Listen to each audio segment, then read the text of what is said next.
Bismillahirrahmanirrahim. Assalamualaikum warahmatullahi wabarakatuh. Innal hamdalillah nahmaduhu wa nasta'inuhu wa nastahdihi wa nastaghfiruh wa na'udzu billahi min shururi anfusina wa min sayyiati a'malina. May yahdihillahu fala mudilla lahu wa may yudlil falan tajida lahu waliyan mursyida. Ashhadu an la ilaha illallah wahdahu la syarika lah wa ashhadu anna Muhammadan 'abduhu wa rasuluh.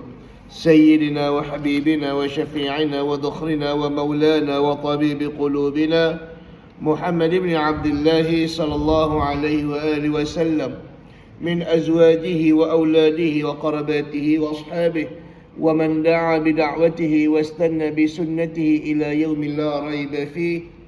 سبحانك لا علم لنا إلا ما علمتنا إنك أنت العليم الحكيم. ربنا أدخلنا مدخل صدق وأخرجنا مخرج صدق واجعل لنا من لدنك سلطانا نصيرا ولا حول ولا قوة إلا بالله العلي العظيم. أما بعد. Ma'asyiral muslimin muslimat yang dirahmati oleh Allah Subhanahu wa taala sekalian, pertama syukur kita kepada Allah Subhanahu wa taala atas limpah kurnia dan inayah, taufik dan juga hidayah daripada Allah Subhanahu wa taala yang masih lagi memberikan kita ruang dan peluang serta kesempatan kepada kita untuk bertemu dan berhimpun pada malam hari ini. Mudah-mudahan pertemuan dan perhimpunan kita dapat meraih pandangan rahmat daripada Allah Subhanahu wa taala. Mudah-mudahan Allah Subhanahu wa taala mengampuni akan segala macam dosa dan noda, kesalahan dan maksiat yang kita lakukan kepada Allah Subhanahu wa taala. Dan kita juga bermohon agar Allah Subhanahu wa taala merahmati umur kita, memberkati sisa umur yang terbaki pada kita. Mudah-mudahan sisa umur tersebut menjadi umur yang terbaik dalam hal keadaan kita bermuamalah kepada Allah Subhanahu wa taala. Allahumma amin. Baik, kita sama baca kitab kita Aqidah Ahlussunnah wal Jamaah. Kita masih lagi duduk pada beriman pada hari akhirat di bawah tajuk kecil tanda-tanda kiamat, yakni tanda-tanda yang kecil. Kita masih lagi dulu pada hadis yang ketiga pada muka surat 211. Betul?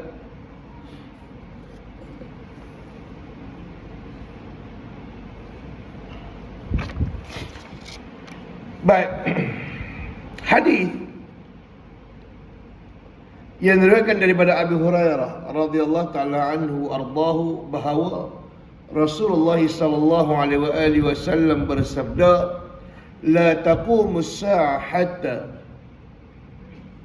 تقتتل فئتان عظيمتان يكون بينهما مقتلة عظيمة دعوتهما واحدة وحتى يبعث الدجالون كذابون قريب من 30 كل يزعم أنه رسول الله وحتى يقبض العلم وتكثر الزلازل ويتقارب الزمان وتظهر الفتن ويكثر الحرج وهو القتل وحتى يكثر فيكم المال فيفيض حتى يعم رب المال من يقبل صدقته حتى يعرضه فيقول الذي يعرض عليه لا أرب لي به وحتى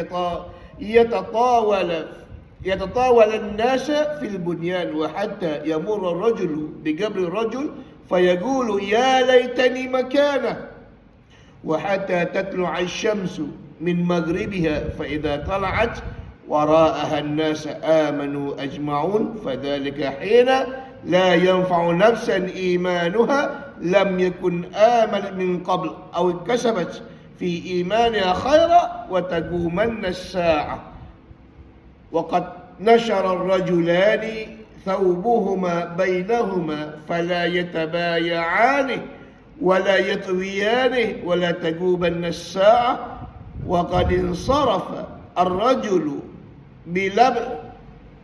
بلبن لقحته فلا يطعمه ولا تقومن الساعة وهو يليط حوضه فلا يسقي منه ولا تقومن الساعة وقد رفع أكلته إلى فيه فلا يطعمها. Hadis yang dikuatkan oleh Bukhari dalam kitab Sahih Bukhari, dalam kitab Fathul Bari, Daripada Abu Hurairah radhiyallahu taala anhu berkata bahawa Rasulullah sallallahu alaihi wasallam bersabda, kita sampai pada baris yang keempat kan? Hadis tu. Tak, baris yang kelima. Yang ke? Yang ke-11. Ya tatawalul bunyan.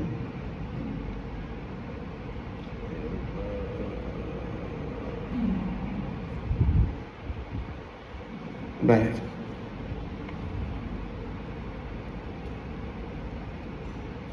Dah sampai bangunan dah?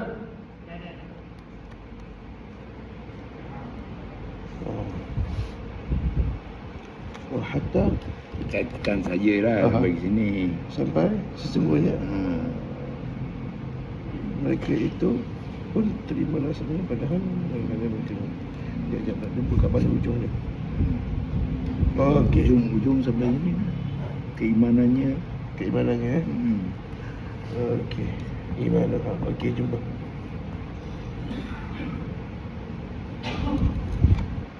Baik.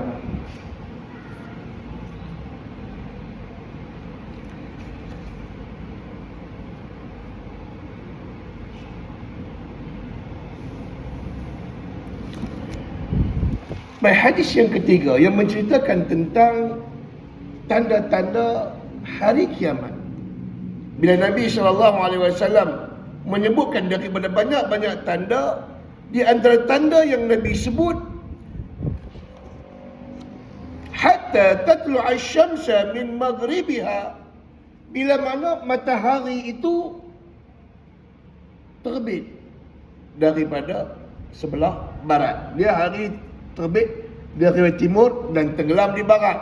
Maka dekat kiamat besok matahari akan terbit daripada barat dan tenggelam di timur. Bagaimana matahari boleh terbit daripada barat? Yang pertama, bahawa kedudukan matahari itu sendiri, kedudukan matahari itu berada di barat pada ketika terbit dia. Maknanya selama hari ini matahari terbit daripada barat, daripada timur dan tenggelam di barat. Bila sampai hari kiamat, dia tidak lagi memutarkan dirinya kembali ke arah timur. Dia stop di barat dan mula terbit dari barat dan tenggelam di timur. Satu. Yang kedua, pendapat kata yang matahari akan terbit daripada barat dengan sebab larinya paksi bumi. Bumi ini bila lari dari paksinya, maka berlarilah ataupun beralihlah kedudukannya. Dengan sebab beralihnya kedudukan paksi bumi itu, beralih kedudukan muka bumi ini, sehingga yang disangka timur itu telah berada di barat dengan peralihan itu. Kan selama hari bumi duduk macam ni. Matahari terbit dari timur, tenggelam di barat. Sehingga satu ketika besok, bila mana paksi rawasiyal ard, ar-rawasi ini rasa foundationnya punah, paksinya jahanam, sehingga menyebabkan matahari ini beralih kedudukannya daripada paksinya, daripada apa dipanggil, orbitnya, beralih daripada orbitnya, sehingga kedudukan matahari itu berada pada timur hari ini, kerana beralihnya muka bumi itu sendiri. Okay? Yang ni semua sabit dengan dalil. Sabit dengan dalil. Bila mana akhirnya Allah Ta'ala sebut, kesemua kerosakan itu bima kasabat aydin nas, kerana tangan-tangan manusia. Sehingga rawasiyal ard, paksi bumi. Paksi ni apa? Paksi ni bahasa Melayu apa mana?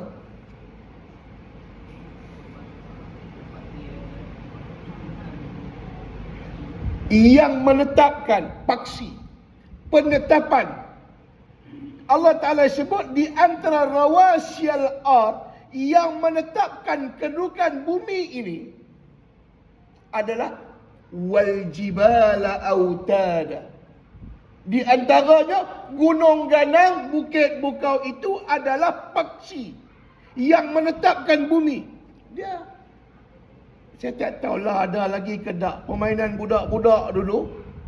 Plastik yang bawah dia ada pasyak. Kita duk tumbuk dia main balik. Kita terajang dia main balik. Ada tak? Biasa tengok mainan tu. Bawah dia ada pemberat. Pemberat tu biasanya pasyak lah, lebih murah. Jadi dia letak patung tu. Kita tumbuk dia jatuh. Lagi dia berdiri balik. Pasal pemberat dia tetap dekat situ. Maka bumi ni dia tetap. Dia berputar macam mana pun. Dia duduk tetap kedudukannya kerana ada pemberatnya. Tetapi kerana kerakusan manusia, pemberat ini dimusnahkan. Pemberat ini dialih keluar. Di antara pemberat bumi, antara kita sebut gunung ganang, bukit bukau hari ni habis kena tarah dah. Rapat. Kampung yang dulu tak pernah dengar kata ribut taufan. Tak pernah belajar ribut. Hari ni syak-syak ribut, syak-syak ribut. Pasal apa? Dulu nak boleh masuk kampung penuh bukit bukau. Hari ni bukit bukau tu tak ada dah. Jadi angin tu mai 100%. Dulu angin bukan tak ada, ada. Tapi bila dia mai laju, dia hentam bukit dulu. Bila hentam bukit dulu dia pecah. Bila pecah kekuatannya lemah. Sampailah pada kita yang lemah itu. Hari ni yang memecahkan angin tu tak ada dah. Dia main 100 km tak ada yang nak tahan ke dia. Terus sampai ke rumah. Siapa yang bagi runtuh bukit bukau? Kita lah. Lagi di antara yang memberatkan muka bumi ini, galian yang berada di dalamnya. Segala macam elemen galian yang ada dalam perut bumi. Daripada minyaknya, daripada emas peraknya, daripada segala galian yang selama hari ini mendiami perut bumi. Lantaran kerakusan manusia, sedut buat main keluar. Sehingga jadilah dalam perut bumi itu kosong. Macam mainan tadi, pasyak tu. Kita pergi ambil rungkai pasyak tu. Dah tak guna dah mainan tu. Macam itulah dunia bila kita dengan kerakusan manusia. Sedut, ambil. Tak ada nak ganti. Sehingga bumi hilang pemberatnya. Yang memberati bumi. Tuan-tuan fikir nak boleh jadi setitik minyak dalam tanah tu, berapa lama masa dia ambil? Nak boleh jadi batu permata hak mereka duk gali tanah dalam tu, nak boleh jadi seketil tu, berapa lama dia ambil masa? Nak boleh jadi emas yang ditambang, yang apa dipanggil? Emas kita panggil apa? Tambang kan? Yang didulang. Tak dulang dekat atas darat saja, hak dalam tanah tu. Hak dalam tanah tu, hak mereka cari emas dalam tanah, dia berbentuk nugget. Nugget kan, bentuk ketulan. Hak dalam tanah tu. Nak boleh tu. 1 kilometer, 2 kilometer dalam perut bumi. Mereka korek. Antaranya yang sekarang yang berlaku di Rwanda. Pengorekan emas secara besar-besaran, secara massal. 2 kilometer dalam perut bumi korek, baru nak dapat seketui. Berapa banyak daripada perut bumi yang terpaksa dia rungkai hanya kerana untuk memenuhi kerakusan manusia. Yang semua itu bukan boleh diganti dengan sekelip mata. Jadi saat Allah Ta'ala berfirman bahawa kehancuran itu disebabkan kerana tangan-tangan manusia, maha benar firman Allah Ta'ala. Tuhan takkan mohong kita.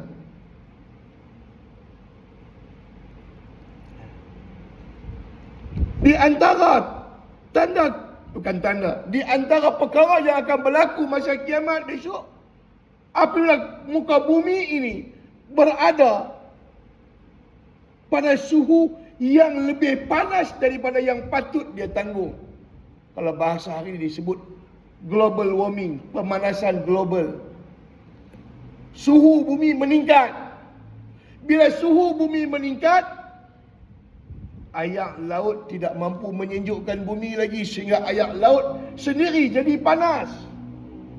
Bila air laut jadi panas, maka segala hidupan di dalamnya akan terganggu ekosistemnya, sehingga menyebabkan yang selama hari ini mendiami lautan akan keluar dari laut untuk mencari keadaan yang lebih sejuk dari laut.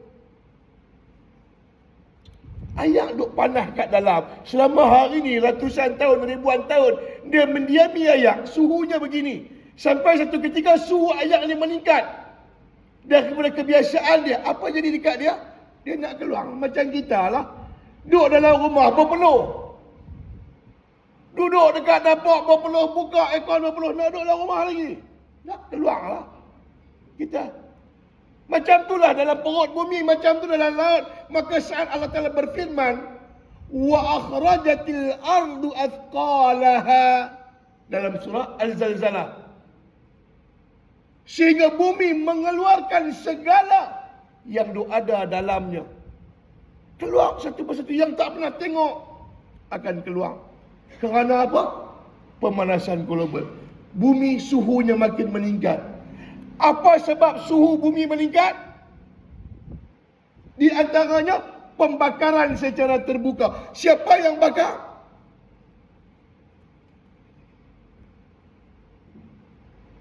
Kita. Dia bukan terbakar sendiri. Hak tu terbuka. Tak apalah kalau takat bakar sampah.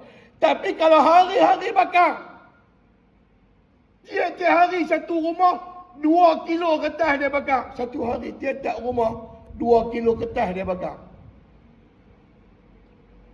Kalau satu taman ada satu rumah saja yang bakar 2 kilo tak apa. Kalau ada 400 pintu, 280 hak dia. Duk bakar kertas 2 kilo tiap-tiap hari. Faham bakar kertas? Tak faham? Tapi kita tak pernah perselisihkan. Kita tak pernah gaduh. Kita tak pernah maki dia. Pasal hang duk sembahyang ni lah, bumi makin lama makin panas. Kita tak kata. Walaupun perbuatan dia menyumbang kepada pemanasan global. Dengan sebab apa panas global ni naik? Kerana nipisnya ozon. Ini macam nak mengaji sains lah. Hampa satu-satu kali pergi cari cikgu sains main buat ceramah dekat sini. Lagi dia cerita. Hak tu. Aku manusia hanya kerana nak memenuhi keinginan, syahwat, sehingga dia sanggup buat apa saja, tak peduli. Sebab tu Islam datang. Kita terus sebut juga Islam datang mengajar kecintaan kita kepada dunia ini.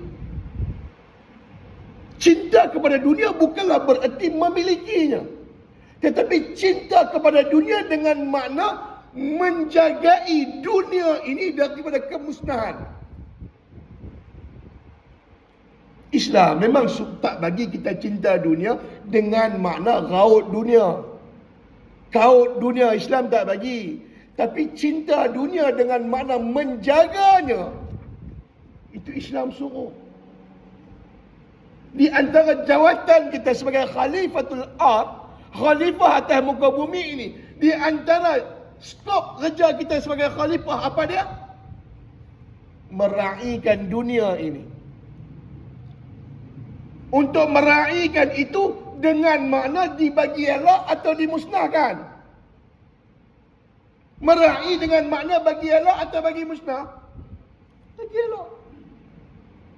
Berapa ramai hari ini khalifatul ard yang khianat kepada jawatan khalifahnya dengan menjahanamkan dunia. Lebih-lebih lagi daripada mereka-mereka yang ada kuasa. Yang Tuhan makannahum fil ard, kata Allah. Yang kami bagi mereka kedudukan atas dunia. Ada kuasa. Mereka bagi rosak dunia ni, tak peduli.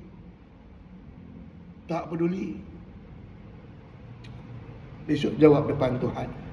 Tak, kalau yang menuntut kita daripada manusia tak apa. Yang menuntut kita besok tanah. Yang menuntut kita besok hawa. Yang menuntut kita besok gunung ganang. Nak jawab lagu mana?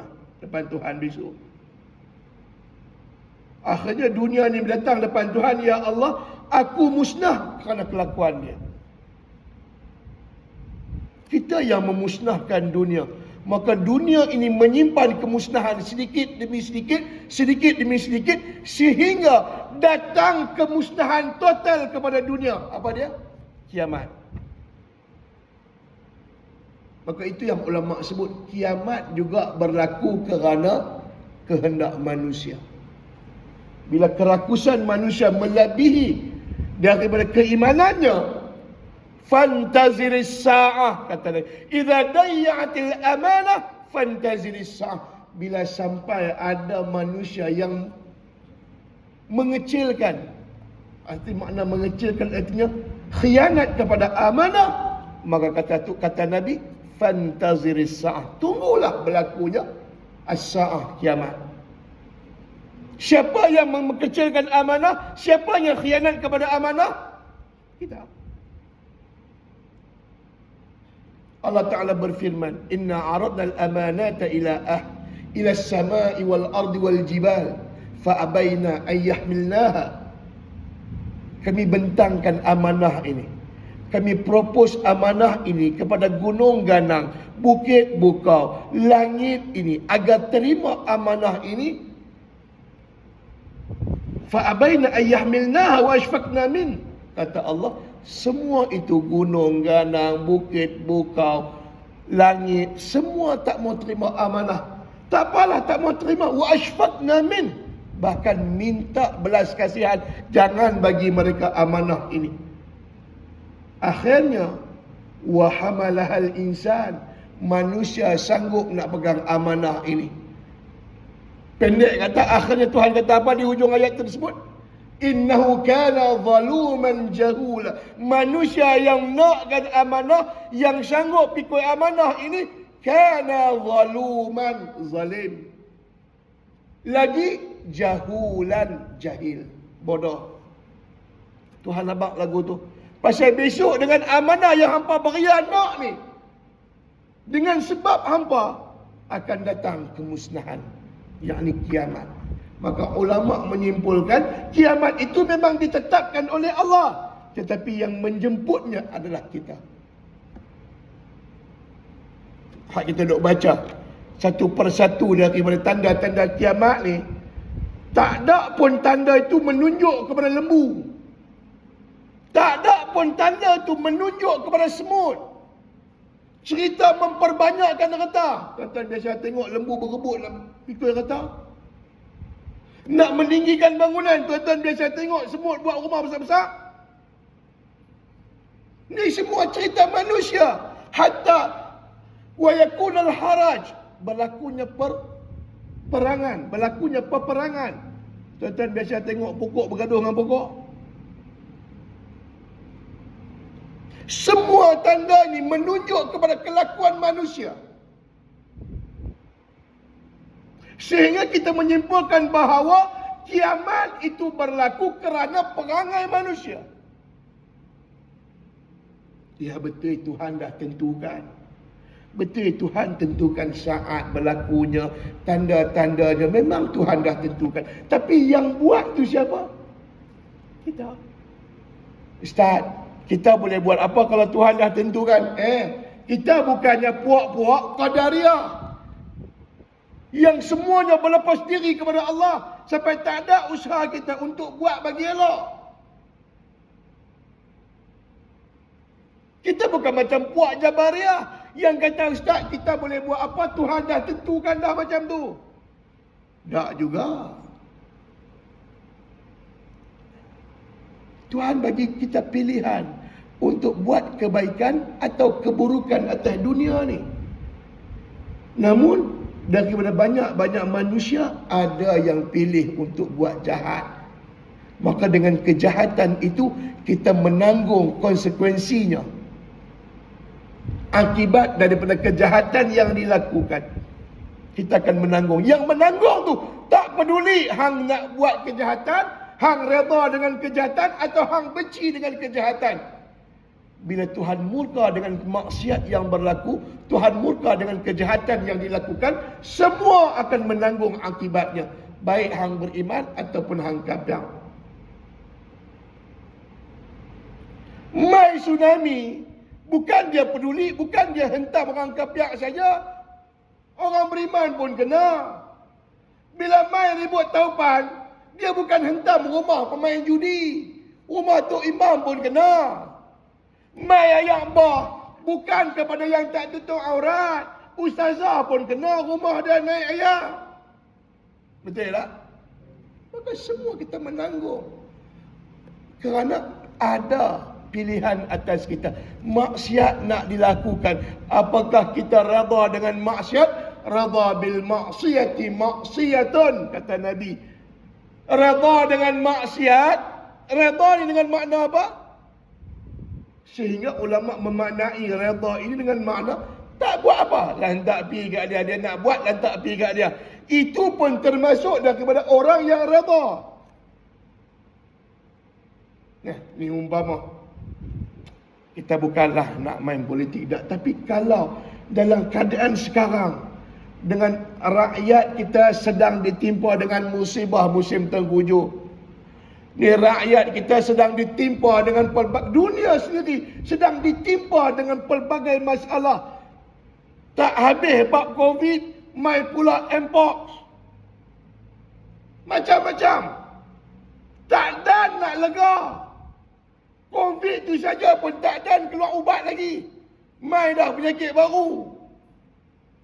Tiba-tiba dalam keadaan itu, kita yang beragama, kita yang ada agama, dengar kata dalam keadaan itu kita nak lagi seronok dengan dunia, kita nak lagi redha dengan maksiat. Umpama contoh dia berkata apa? Tak tahu betul tak betul. Apa? Ratu cantik nak buat, walaupun yang buat syarikat swasta ke apa ke, kita ada tak kemampuan untuk menahannya? Kalau tak ada manfaat pun daripada, anak boleh buat, hang buat suka neka ke, buatlah. Tak ada siapa nak lawan, tak ada siapa nak tentang. Tak, pasal kita duduk dalam keadaan, bukan kita nak habaq kata masalah politik, oh ustaz apa kerajaan buat. Tak, bukan masalah kerajaan. Masalah kita, bagaimana kita melakukan kelakuan yang layak selaku khalifah atas muka bumi, yang nak meraihkan dunia, yang nak bagi elok dunia. Apa yang kita buat sebagai khalifatul ard? Yang tu besok Tuhan akan tanya. Kita bagi lalu pada azan isyak terlebih dahulu, insya-Allah.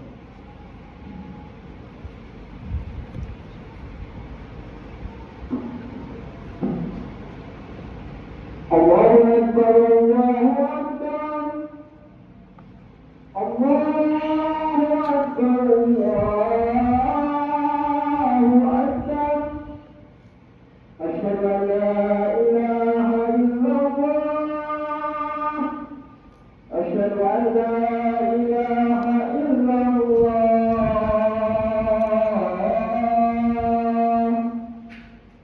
asyhadu anna Muhammadan Rasulullah, asyhadu anna Muhammadan Rasulullah.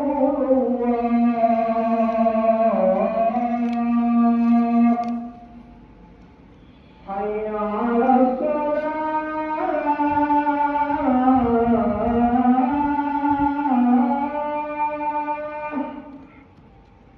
hayya 'alas salat.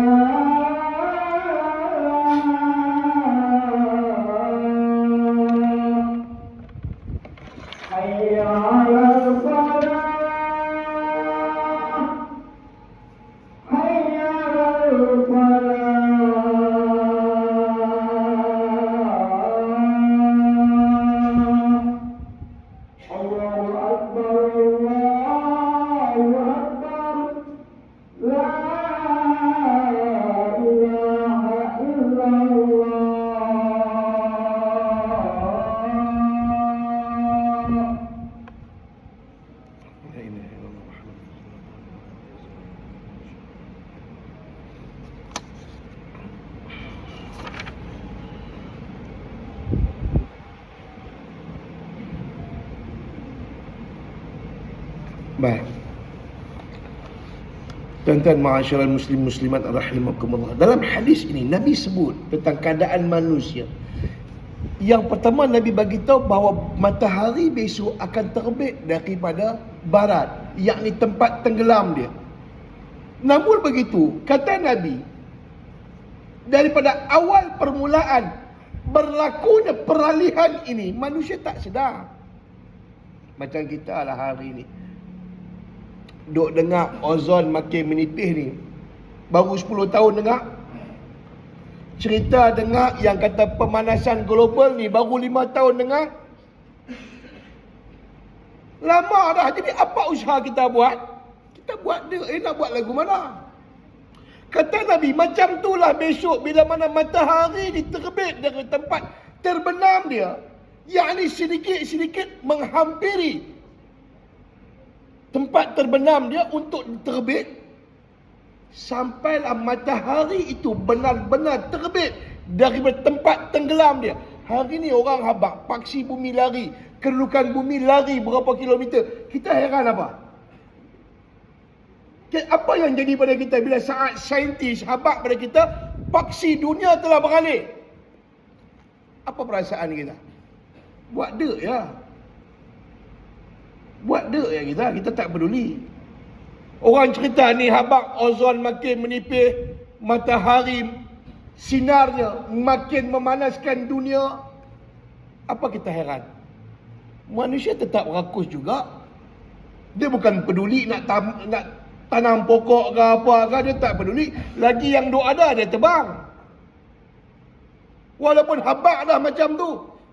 Maka kata Nabi, manusia pun duk besok ni kiamat, matahari terbit di barat, sikit-sikit menghampiri barat tempat terbitnya.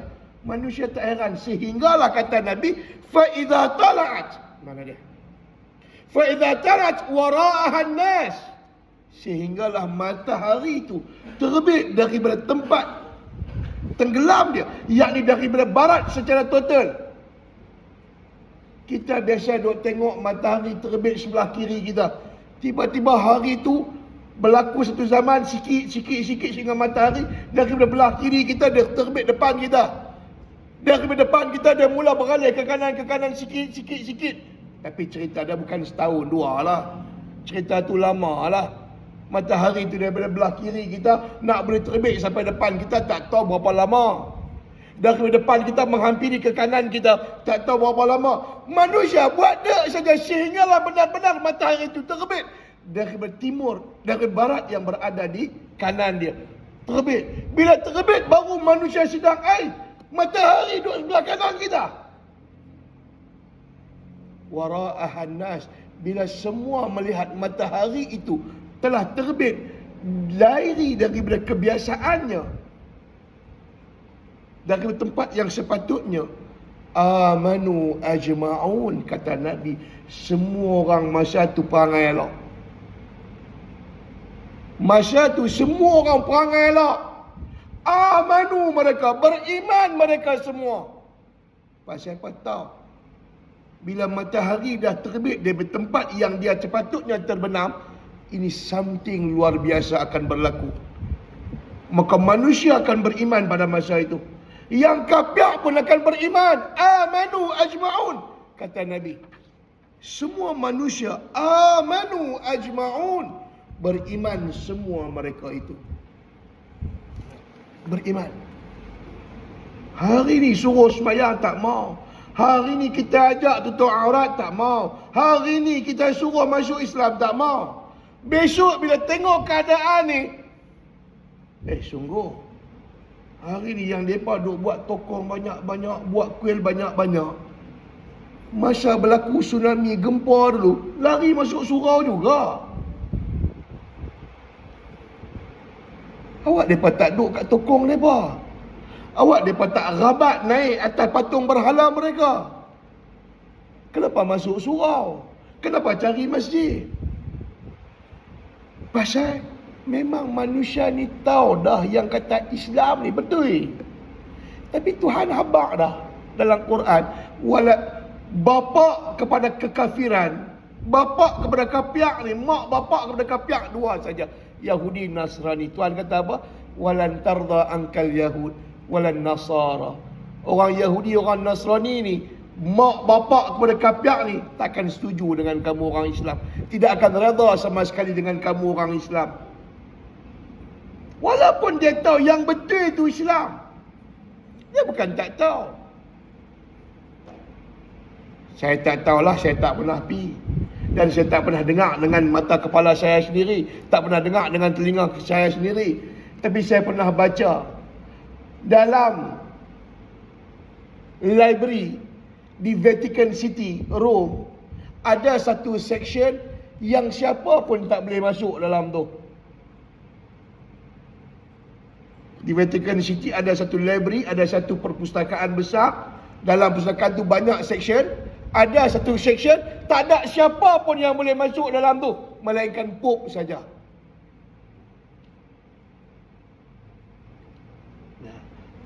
Berlakulah kebocoran. Apa yang ada dalam tu, sampai tak ada siapa boleh masuk. Sehinggalah tukang bersih library, kan, dia adalah full access pasal nak bersih. Jadi dia masuk section tu, yang dia tengok dalam tu manuskrip dan Al-Quran yang ada dalam tu. Sehingga segala macam study, kajian tentang Islam, semua duduk dalam tu. Kan kita dibagi tahu tentang peperangan yang berlaku dulu-dulu ni. Semua buku-buku Islam, manuskrip-manuskrip Islam dibawa keluar daripada negara Islam. Mana pergi semua tu? Ada di antara tulisan-tulisan orang Islam yang diguna pakai di barat. Umpamanya karangan Ibn Sina, Avicenna. Karangan dia diguna pakai dan menjadi rujukan di barat. Yang kita heran, Universiti Islam pun tak ada buku tu.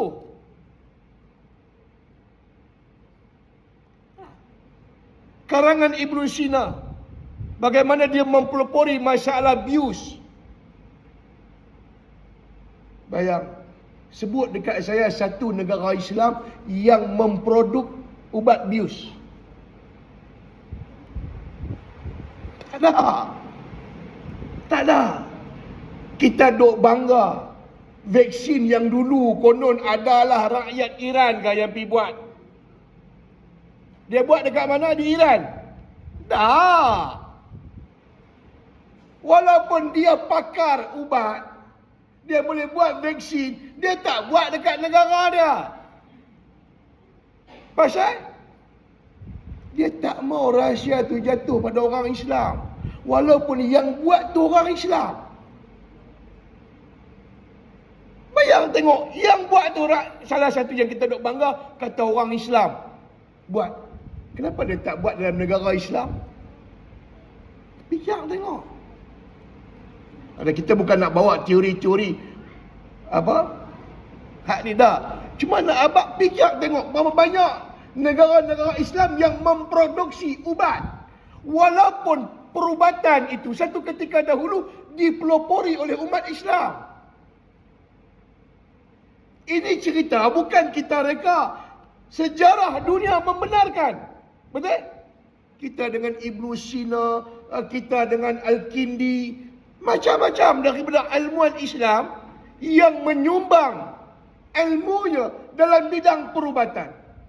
Yang akhirnya tak ada satu negara Islam pun yang cemerlang dalam bab perubatan. Walaupun umat Islam karangannya menjadi rujukan dalam bidang perubatan di barat.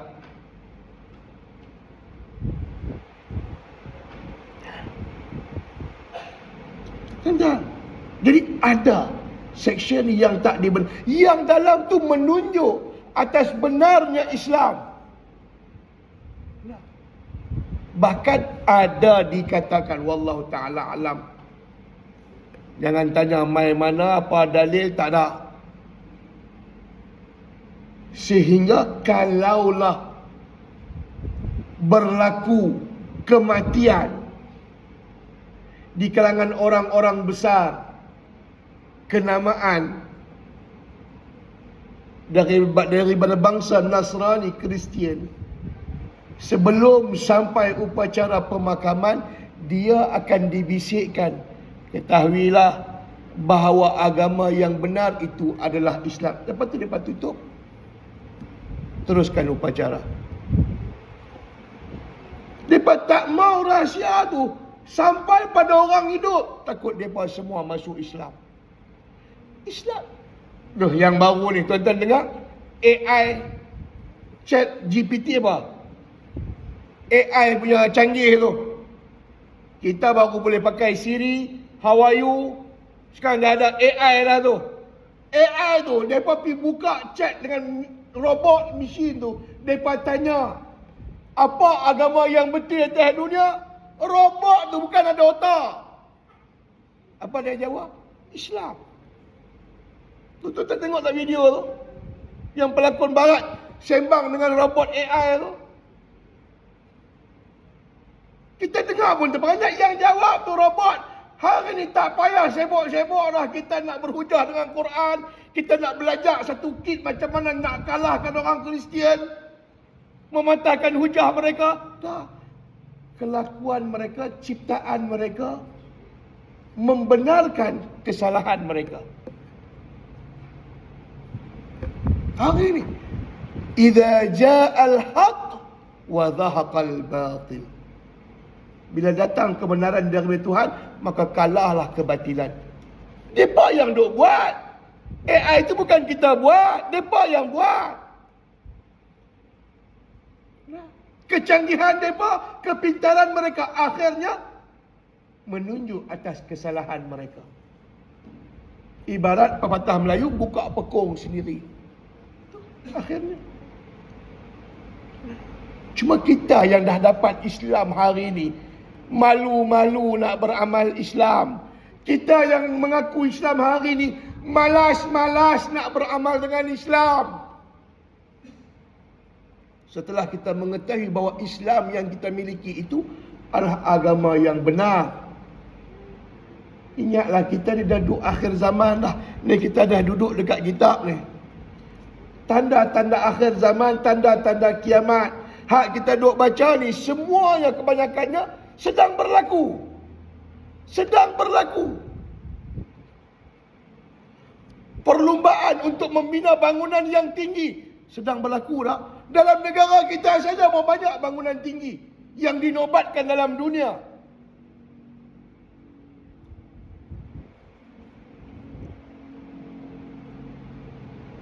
Dalam pada itu kita tengok kemusnahan, runtuhnya akhlak Islam bagi orang yang mengaku Islam.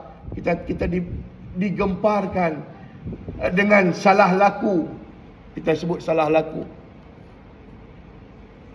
Daripada akhlak GISB. Dah cukup. Masalah dia meniaga itu bab lain. Kita sebut salah laku dia. Akhlak dia. Sampai tak tahuan nasab. Kita ni dalam maqasid syariah, dalam maqasid syariah ada 5 perkara yang perlu kita jaga. Salah satu daripada 5 perkara ini, nasab keturunan kita. Kita kena jaga. Pastikan nasab kita ni nasab yang elok. Ini beranak 32 orang, 4 orang bini, 2 orang anak saja dia kenal. Hak lain lantung tak tahu mana pergi dah. Akan jadi tak besok berlaku perkahwinan di antara adik-beradik dengan ketidaktahuan tentang nasab?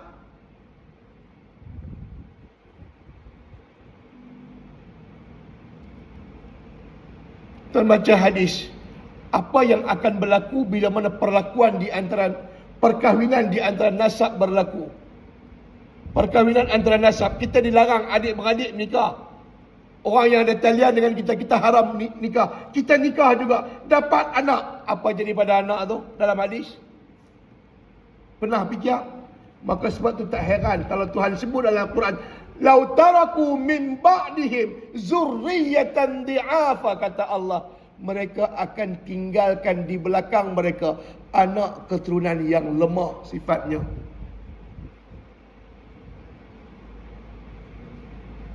Kita dilarang untuk menikah sama-sama keturunan. Kita disuruh untuk menikah luar daripada klan kita, di luar daripada kaum kita, kalau boleh berbeza bangsa kita. Di antara sebab Allah Ta'ala ciptakan kita berbagai kaum dan kabilah, lita'arafu, untuk saling mengenal dan menikah. Kita menikah dengan orang Rusia, kita menikah dengan orang Mongolia. Dah. Kerana ada kelebihan menikah dengan kelainan bangsa. Di antara kebaikan menikah dia bukan daripada sumber yang sama, antaranya melahirkan zuriat-zuriat yang cerdik. Zuriat yang cerdik.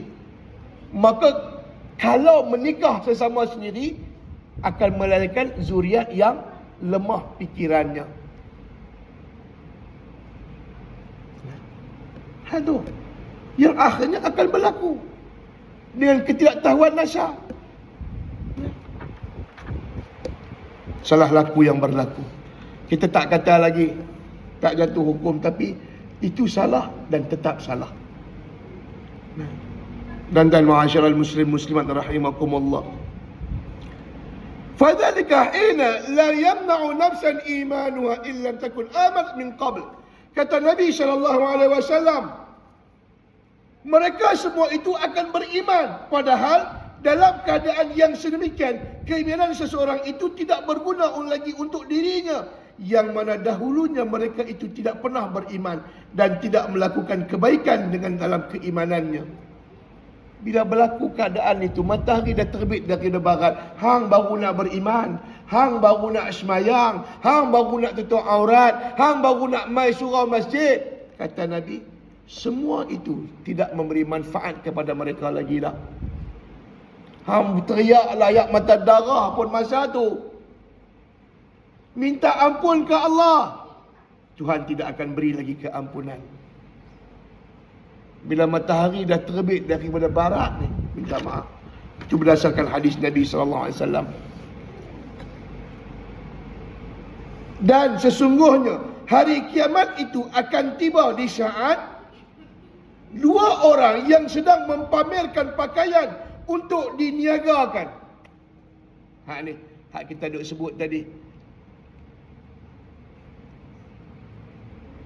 Antara matlamat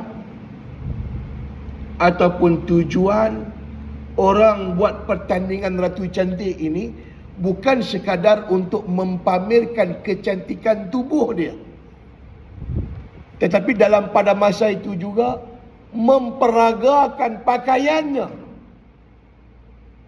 Memperagakan. Dia banyak section. Saya tak tahulah tuan-tuan tahu ke tak. Ratu Cantik ni bukan takat pakai spender berjalan saja. Dia ada masa dia pakai baju blouse, dia ada masa lagi dia pakai baju casual, dari rekaan-rekaan baru. Dia ada banyaklah pemarkahan dia. Sampai nanti di antara Ratu Cantik ni kepetahan bercakap, berhujah, dia ada semua dalam tu. Sebab tu dia buat dekat Kuala Lumpur 8 hari. Pasal banyak kriteria pertandingannya. Nah. Jadi di antara yang mereka pertandingkan, bagaimana mereka memperkenalkan pakaian-pakaian baru rekaannya, sehingga ada usahawan-usahawan yang sanggup mengeluarkan modal untuk membiayai pakaian tersebut. Yakni pakaian tersebut akan diniagakan. Mereka pakai pakaian tersebut, bawah ni semua usahawan. Dalam mereka duk peraga ni, jadi mana pakaian-pakaian yang usahawan ni berkenan, mereka sanggup labur duit untuk beli rekaan tersebut menjadi hak milik mereka. Itu di antara bagaimana pertandingan Ratu Cantik ini buat duit. Sebab tu hadiah dia bukan sikit-sikit. Hadiah Ratu Cantik ni bukan 100,000. Mai dari mana duit? Ni lah mereka terpaksa buat macam ni supaya dapat modal untuk dijadikan hadiah. Maka kata Nabi, bila mana ada dua orang yang berpakaian untuk diniagakan, tetapi kedua-dua orang tadi tidak sempat menjual belikan pakaian yang dipamerkannya itu, dan tidak sempat pula melipatnya kembali sampai pakaian yang dia pakai tak ada nak buka. Maksud hadis ni apa? Pada masa ni orang berlumba-lumba, seronok dan bangga bila boleh beli maksiat. Bila mana Ratu Cantik pakai, dia tak pakai jubah. Jubah tak masuk dalam pertandingan pakaian yang dia pakai. Ini kalau pakai jubah, confirm kalah. Dia tak pakai baju Melayu. Pakaian yang dia pakai ni pakaian apa? Dah tentu dah lah yang pertama, tak menutup aurat. Spesifikasi dia dah tentu dah tak ikut acuan Islam. Kata Nabi, pakaian yang mereka niaga ni tak dan tanggai, tak dan lipat, orang belilah. Punya berlumba-lumba kepada maksiat. Sedangkan Allah Ta'ala suruh, wasari'u ila maghfiratin min rabbikum, bersegeralah minta ampun kepada Tuhanmu. Dah, mereka bersegera dan bangga pada maksiat. Pada masa itu, usahawan-usahawan di bawah bukan pergi cari siapa mereka dah. Seketika tu juga saya keluar $3 juta untuk beli yang tu. Mereka sama mereka akan compete. Siapa yang berani keluar modal lebih banyak dan dia menang pertaruhan, maka desain itu milik dia. Masing-masing berlumba-lumba untuk beli maksiat pada masa itu. Sebab tu dia ada di antara kita yang tak mau pertandingan Ratu Cantik tu berlaku. Kan? Bukan pasal dia kata apa? Menteri kata apa? Akan menarik pelancong apa? Bukan kita tak mau, siapa tak mau negara dia maju. Tapi kalau maju dalam kemusnahan agama buat apa? Di Jepun, mereka tak payah buat Ratu Cantik pun. Di Jepun ada tak Ratu Cantik? Sehingga hari ini Jepun mempelopori tourism di arena antarabangsa dengan memperkenalkan pelancongan mesra Muslim. Bayang tuan-tuan tengok, Jepun bukan negara Islam. Menteri pelancongan dia memperkenalkan dalam negara Jepun, negara yang mesra Muslim. Bayang, kita tak malu. Kita negara Islam. Agama Islam, agama rasmi. Tak malu kita dengan Jepun. Jepun bukan Islam. Perdana Menteri dia bukan orang Islam. Tapi mereka sanggup mempromosikan tourism dalam negara Jepun untuk menarik pelancong luar dengan memperkenalkan percutian mesra Muslim. Sehingga airport mereka di Jepun mendapat bintang tertinggi, airport yang mesra Muslim, 4.5 bintang. Daripada 5 bintang keseluruhan, mereka dapat 4.5 bintang. Negara Islam 100%, Qatar hanya dapat 2.5 bintang. Jepun bukan negara Islam, dapat 4.5 bintang, airport mesra Muslim. Tak malu kita sebagai orang Islam.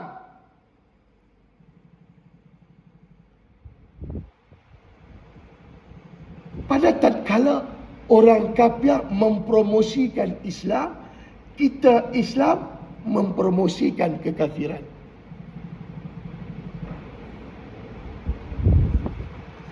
Hari ni bawa atas nama Islam, orang tak mau.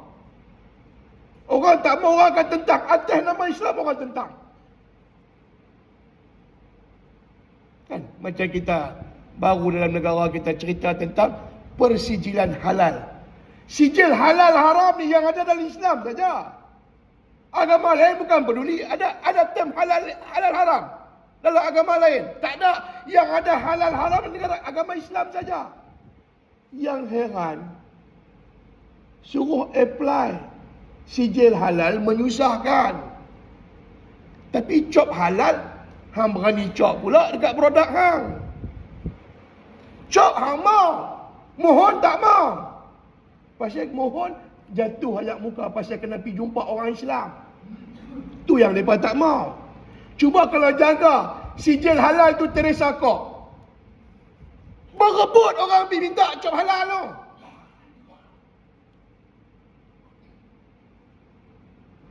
Tak ada pun pergi letak. Siapa-siapalah yang jaga. Jangan letak Khadijah, jangan letak Ahmad, yang ni tak laku. Tak, kita bukan nak cerita politik. Pasal itulah yang berlaku akhirnya. Pasal Tuhan nampak, mereka tak akan redha dengan Islam. Hang bawalah apa pun atas nama Islam, mereka tak akan redha. Mereka tak akan terima. Mereka akan tentang. Dan bahkan mereka akan sepakat untuk menentang. Celah-celah tu kita habaq lagu ni, agama bagi tahu setara tu. Ada juga orang Islam yang sokong. Nak kata lagu mana? Hidayah itu milik Allah Ta'ala, bukan milik kita.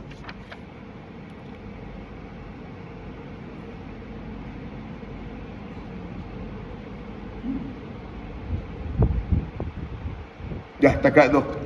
Saya sambung nanti baris yang ketiga daripada bawah. Hadis tu baris yang ketiga daripada bawah. Hadis itu wala yak mana dia? Wala takumanna as-sa'ah wa qad insarafa ar-rajul. Daripada situ. Nanti kita sambung pada pertemuan kita yang akan datang insya-Allah. Segala yang baik datangnya daripada Allah Subhanahu wa taala. Segala dahsyat kelemahan diri saya sendiri, saya minta maaf kepada semua dan saya minta ampun kepada Allah Subhanahu wa taala untuk diri saya dan semuanya. Mudah-mudahan kita semua termasuk dalam golongan yang diampuni oleh Allah Subhanahu wa taala insya-Allah. Itu tu dengan macam tasbih tifara dan Rasulullah subhanakallah bihamdik nashhadu an la ilaha illa anta nastaghfiruka wa natubu ilaik. Bismillahirrahmanirrahim. Wal 'asr innal insana lafi khusr alladhina amanu wa 'amilus salihat wa tawassaw bil haqq wa tawassaw bis sabr. Aqulu qawli hadha wa astaghfirullahal 'azim li wa lakum. Wassalamu alaikum warahmatullahi wabarakatuh.